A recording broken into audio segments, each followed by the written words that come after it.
वालेकुम नाज़रीन, उम्मीद करना है सारे संगी दोस्त बहन भरा ठीक ठाक हो सो जिथे भी हो। अल्लाह ताला का दुआ है कि अल्लाह ताला सारे की आप हिफ्ज़ अमान च रखा है, खुश रखा है, आबाद रखा है।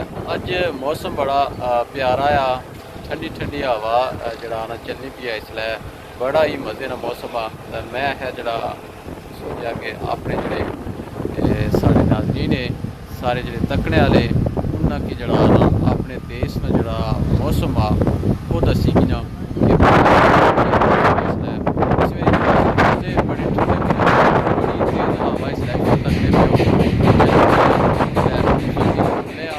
शार्ट जी वीडियो दस रहा कि जन मौसम हवा है कितनी तेज़ हवा चलनी पी है।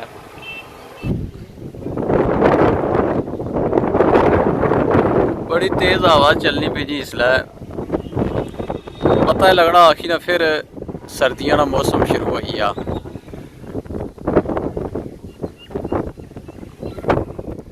इस वे रमज़ान जड़ा ना सही ठंडा गुजरना पाया।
तो हूँ तकड़े पे तुसा नाल बारिश भी शुरू हुई है।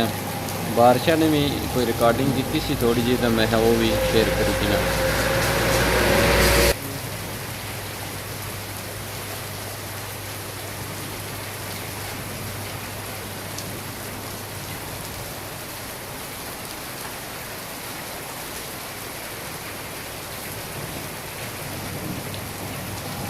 इस वेरी जड़ा रमज़ान आ रोज़े इसलिए थोड़ी पता ही नहीं लगना कि जरा ना गर्मी ने तो ना ही होनी किया कि जरा ना बारिश 1-2 दिन नहीं हुई तो बाकी मुसलसल बारिश लगी ही रही है।